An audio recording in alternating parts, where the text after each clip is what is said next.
कि आप इस चैनल से कुछ सीखिए, इस वीडियो के माध्यम से हमारे चैनल से कुछ सीखिए। हमारा उद्देश्य है आपको सिखाना, आपको जागरूक करना। जीते जी उसके पक्ष में कोई फैसला करके जाना है, ठीक है। अगर आप नहीं करके जाते हैं तो उसकी ज़िंदगी नरक हो चुकी है या इसकी पत्नी मर चुकी है।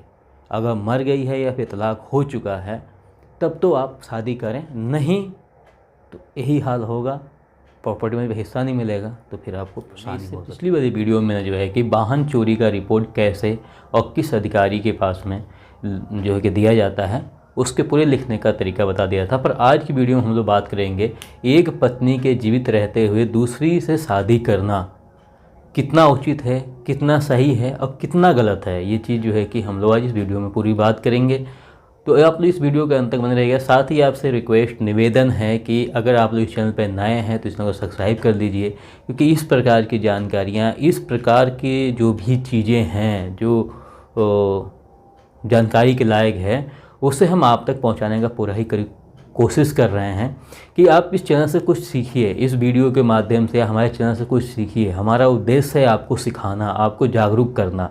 तो हम आपसे सिर्फ एक ही उम्मीद करते हैं, एक ही आशा करते हैं कि आप हमारे चैनल को सब्सक्राइब कीजिए। अगर वीडियो अच्छी लगे तो वीडियो को लाइक शेयर कमेंट करना बिल्कुल ना भूलें।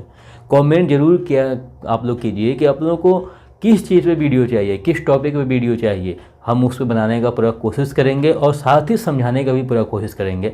तो आपसे निवेदन है आप इस वीडियो के अंत तक जरूर बने रहिएगा, क्योंकि ये बड़ा एक महत्वपूर्ण टॉपिक भी है, तो एक गंभीर मुद्दा भी है, एक गंभीर चीज़ भी है कि पहली पत्नी के रहते ना मृत्यु हुई और ना तलाक हुआ है, फिर भी दूसरी शादी करना जायज़ है या नहीं है। क्या उससे दूसरी पत्नी कोई दिक्कत आएगी या नहीं आएगी, तो इसको जानना बड़ा ज़रूरी है, ठीक है।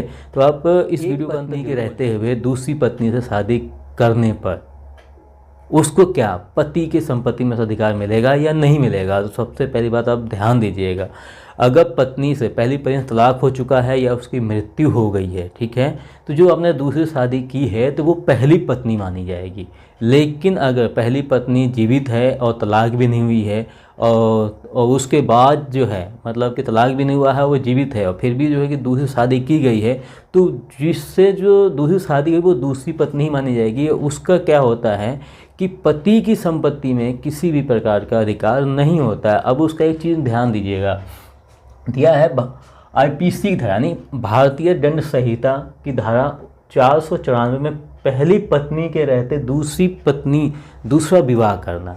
IPC की धारा 494 में इसका जो है कि ये जो है कि अपराध माना गया है कि पहली पत्नी के रहते दूसरी शादी करना अपराध है, ठीक है।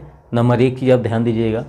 दूसरा क्या है, हिंदू मैरिज एक्ट 1955 और विशेष विवाह अधिनियम 1956 के अंतर्गत शून्य माना गया है। मतलब पहली पत्नी जीवित है, तलाक भी नहीं हुआ है, उसके बाद भी अगर आप शादी करते हैं, दूसरी शादी करते हैं, तो ध्यान देने की बात है, हिंदू मैरिज एक्ट 1955 और विशेष विवाह अधिनियम 1956 के अंतर्गत दूसरी विवाह को शून्य माना, मतलब कोई भी मान्यता नहीं दी गई है, ठीक है, कोई भी मान्यता नहीं दी गई है।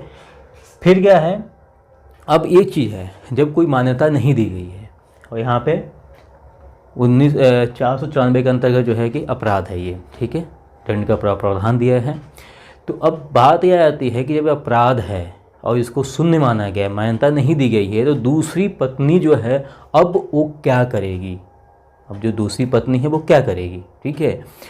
जैसे मान लीजिए कल को पति की मृत्यु हो जाती है और दोनों पत्नी हैं, पहली भी है और दूसरी भी है, तो क्या दूसरी पत्नी को पति की संपत्ति में उसको अधिकार मिलेगा या नहीं मिलेगा, कुछ हिस्सा मिलेगा नहीं मिलेगा।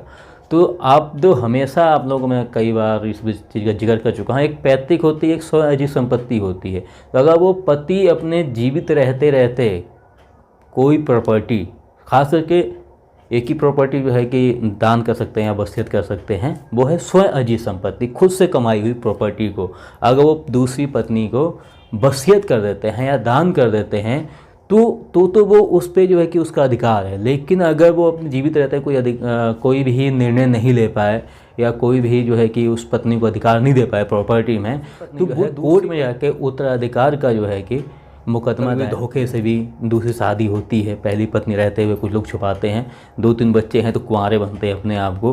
तो अब वो दूसरी पत्नी को पता लगता है कि पहली पत्नी जीवित है और तलाक भी नहीं हुआ है, वो है इनके सिर्फ बंदा शादीशुदा है। तो अब वो क्या कर सकती है, वो पत्नी है, वो क्या कर सकती है, दूसरी पत्नी भरण पोषण एक्ट, ठीक है, 125 या घरेलू हिंसा 12 के अंतर्गत जो है भरण पोषण का मुकदमा कर सकती है। ठीक है, भरण पोषण का मुकदमा वो कर सकती है। अब बात ये आती है, दूसरी जब शादी हुई तो भाई जाहिर सी बात है उससे बच्चे ज़रूर पैदा होंगे। अब उसमें बच्चे की क्या गलती है, जो दूसरे पत्नी से जो बच्चा पैदा हुआ है, अब उसमें क्या गलती है कि उसको क्या बोलते हैं, माँ के जैसे प्रॉपर्टी में हिस्सा नहीं मिलेगा? तो नहीं, जो बच्चा है उसकी कोई गलती नहीं है, क्योंकि वो तो जानता ही नहीं था यार, उसको क्या पता था कि क्या है क्या नहीं है। तो उसके लिए गवर्नमेंट ने, जो सरकार ने क्या किया है कि उसको वैध माना। जैसे पहली पत्नी से पैदा हुए बच्चे अगर वैध हैं, अगर उनका जो है कि अपने बाप की संपत्ति में पूरा अधिकार है, तो वैसे ही दूसरी पत्नी से जन्मे हुए बच्चों का पहली पत्नी के बच्चों के जैसे ही समान अधिकार बनता है। तो उसका क्या वर्णन किया गया है, हिंदू मैरिज एक्ट के सेक्शन 16 में दूसरी पत्नी से जन्मे बच्चे वैध माने गए हैं।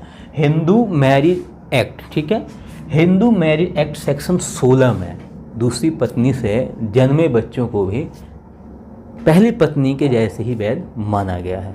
ठीक है, तो सबसे पहले भाई इसमें फंसता कौन, इसमें सबसे ज़्यादा दिक्कत किसको हो रही है? दिक्कत उस दूसरी पत्नी को हो रही है।